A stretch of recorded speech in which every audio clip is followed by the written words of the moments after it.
विमति, कुमति और सुमति। तीनों नौकाएं तो हैं, लेकिन उनके गुण लक्षण अलग अलग। एक नौका में बहुत लोग इकट्ठे बैठ सकते हैं और पार भी हो सकते हैं, लेकिन नौका की दृढ़ता में संदेह।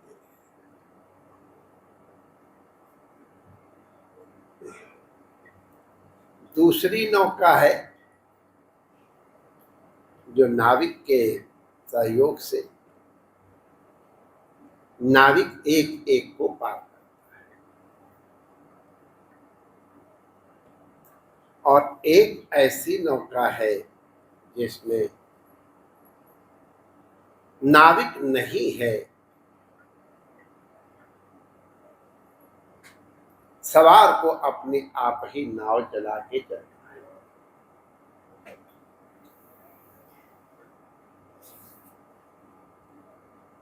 संकेत है, एक कर्म मार्ग है, एक भक्ति मार्ग है और एक ज्ञान मार्ग है। हमारे शास्त्रों में कौन किस मार्ग का अधिकारी है, इसका निरूपण किया गया है। जिनकी अभी भवासक्ति है वो कर्म मार्ग का आश्रय, जिनमें भवासक्ति नहीं है, निवृत्त दर्श हैं, जिनकी किसी प्रकार की लौकिक तृष्णा अवशिष्ट नहीं है, उसके लिए क्या, जिसकी अभी समस्त तृषाएं विनष्ट नहीं हुई है, तो भी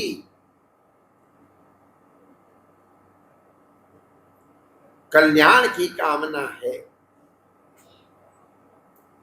तो गुरु आश्रय पूर्वक भक्ति का मार्ग का अवलंबन करें। तो ये अधिकारी भेद के अनुसार सबके लिए अलग अलग मार्ग बताए गए।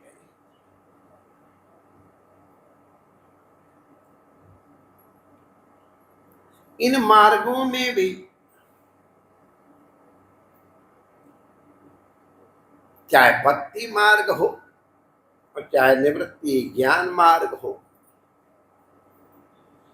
इनमें भी अधिकारी भेद के अनुसार साधनाएं और अनुभूतियां भिन्न भिन्न हो जाती हैं।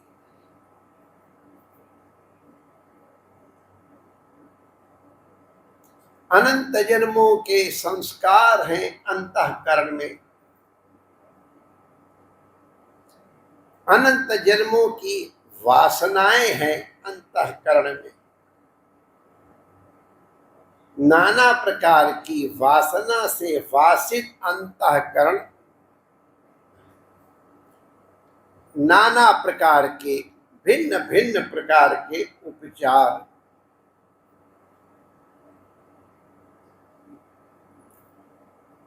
वांछित करता है।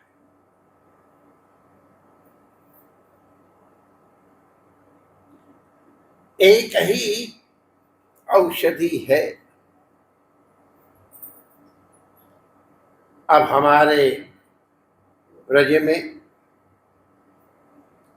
भांग का तो क्या कहना है, बनारस में भी और ब्रज में भी। अब हम दोनों जगह की भांग के शौक के बारे में जानते हैं। ब्रज का शौक कुछ और तरह का है और बनारस का कुछ और तरह का।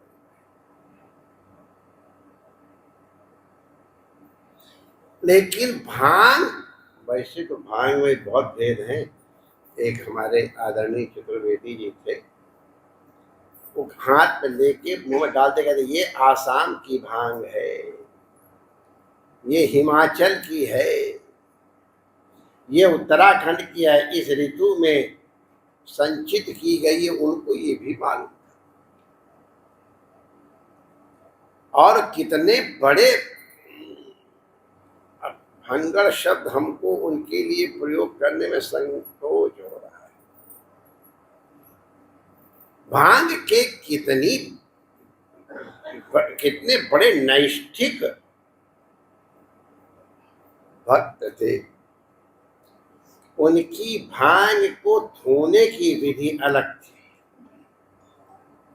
एक और भांग को धोना बहुत कठिन काम है। जो यहाँ होगा, भांग का सेवन करने वाला वही जानता है। और जितनी धुलेगी भांग उतना ही एक एक दाना एक एक निकल, धोते धोते बस सफेद पानी निकल आए। और फिर उसकी पिसाई, जितनी चिकनी सिलौटी और जितना चिकना लोढ़ा होएगा उतनी बढ़िया भांग घोटेगी। लेकिन उसको घोटने के लिए उसमें दम चाहिए। कलाई में जिसकी दम होगी वो भांग घोट पाए। हम जब माधवपुर कोर्ट में रहते थे काशी के बाहर, तो एक हमारे थे जमींदार थे, वो हमारे लिए भांग घोटते थे। और ऐसे घोटते थे कि भांग इतनी लसदार हो जाती थी कि वो चिपका करके और लोढ़ा उठा देते थे तो सिर साथ साथ चली आती। अभी पिछली बार हमारे से कुछ लोग कहते थे कि भैया दिखा दे, ये लोग तो विश्वास नहीं करते। तो इस उम्र में भी और उन्होंने पीस करके सिलबट्टा ऐसे चिपका के दिखा दिया।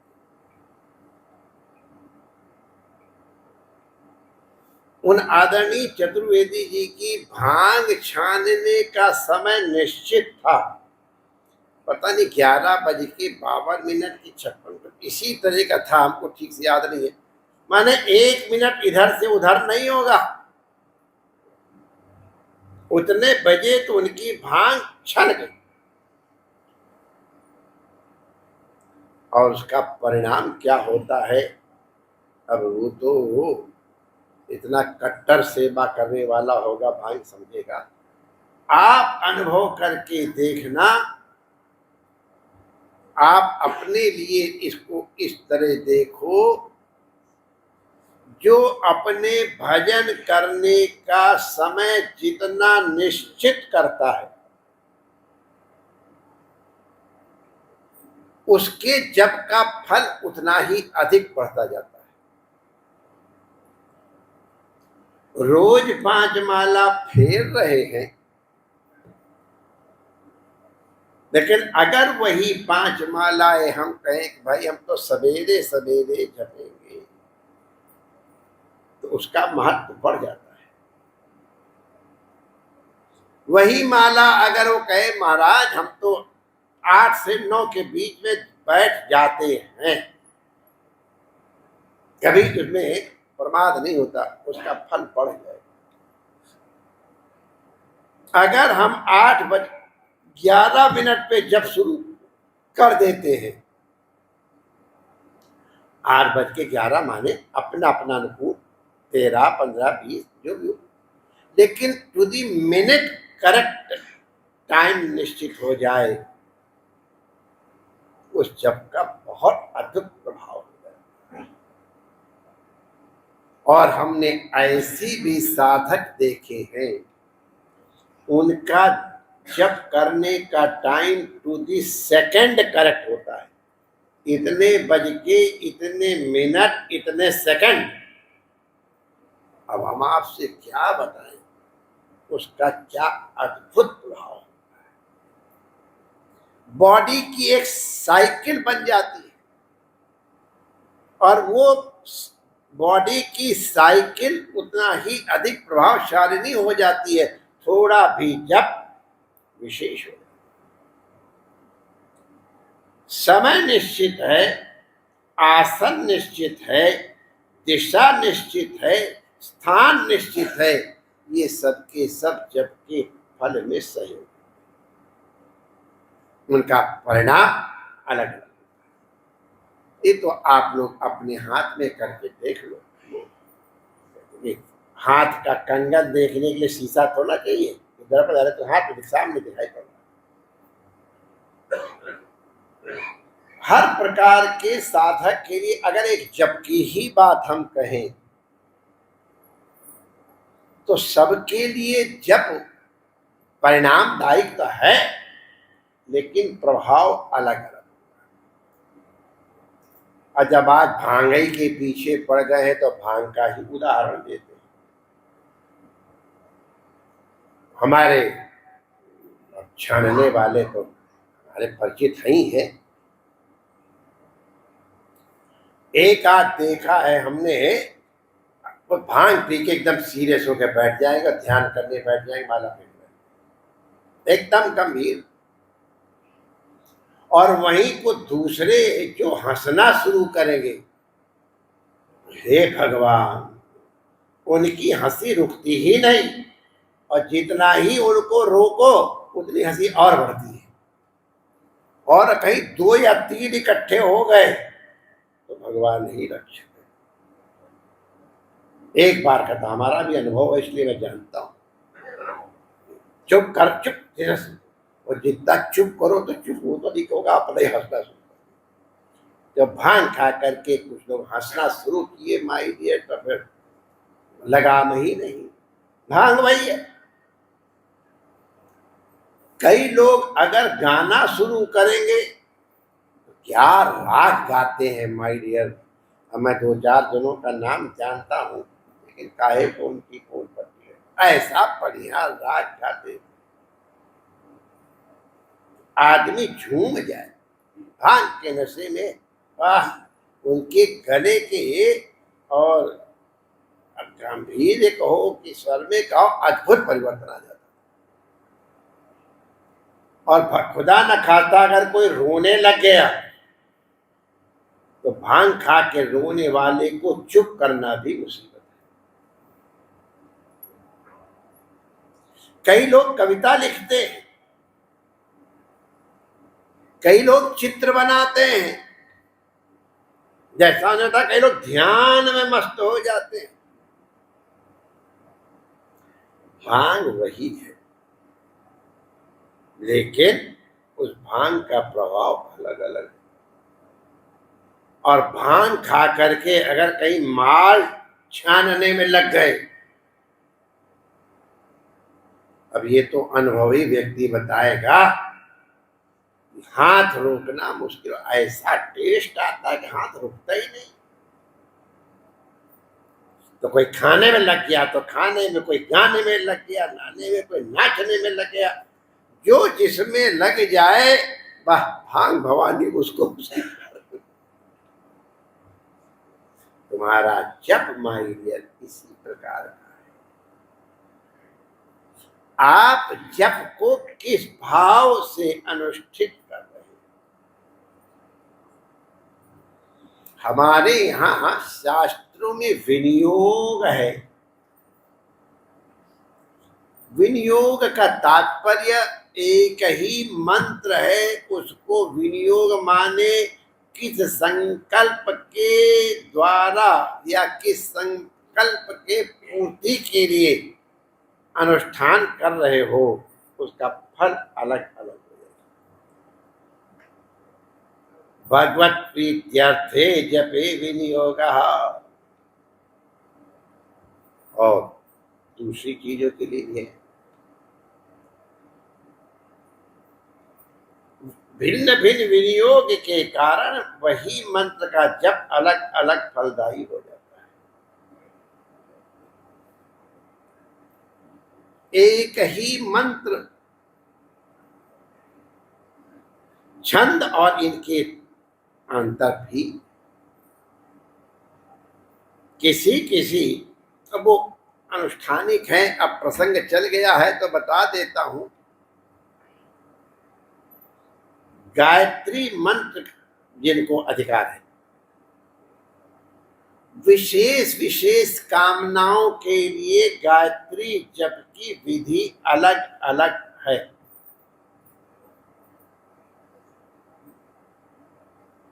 ऐसा ग्रंथ है, उसमें सब लिखा हुआ है। लाल बहादुर शास्त्री इंस्टीट्यूट से भी छपा है, और आप वहां पर दक्षिण भारत के से भी छपा है, एक असम के। तो गायत्री मंत्र के पदों को थोड़ा आगे पीछे करके जब किया जाए उसका फल अलग। नाना प्रकार की चीजें हैं, तो कात्यायन कल्प सूत्र है, उसमें आप देख लीजिएगा। हम ये कह रहे थे, अरे आप लोगों को संकेत कर दूं कि जितने ब्रह्मास्त्र, वायवास्त्र, ये सब के सब भी गायत्री मंत्र के भिन्न भिन्न प्रकार के उच्चारण से प्रकट होते रहे।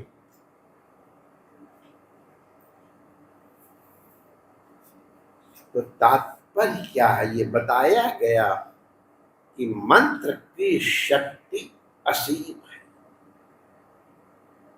अक्षर की शक्ति असीम है। अक्षर ब्रह्म है, ब्रह्म अनादि है, अक्षर अनादि है। और उसी तरह से सर्वशक्तिमान भी है।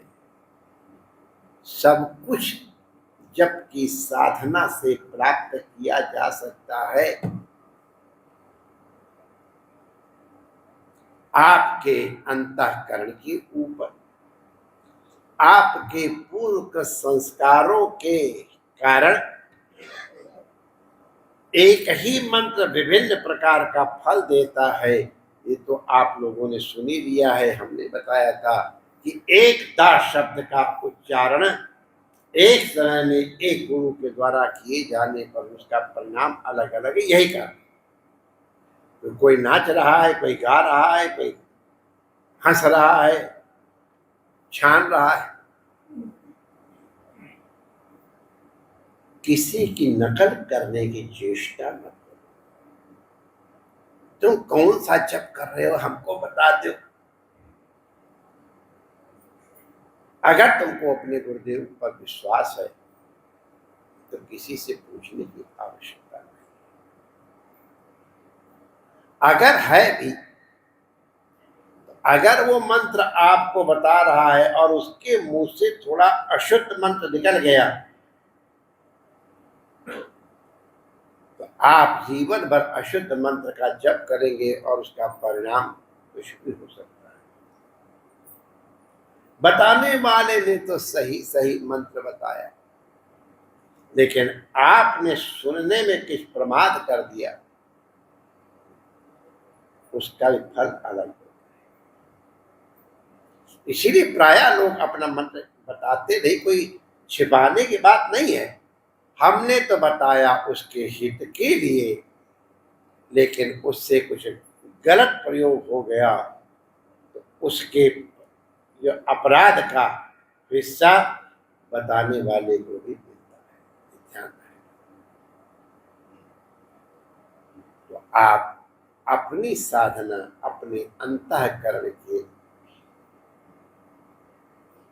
अनुरूप गुरु कृपा से निर्धारित करके और यथा निर्धारित क्रम के अनुसार अनुष्ठान करें तो जपा सिद्धि जपा सिद्धि जपा सिद्धि कमल विवेक विसंदेह हर प्रकार की सिद्धि, परम सिद्धि तो भगवत कृपा की अनुभूति प्राप्ति है। वो सबके सब, चाहे लौकिक हो चाहे पारलौकिक हो, हर प्रकार की उपलब्धियां सन्मुख आ जाएंगी। साधना की दृढ़ता इत्यादि है।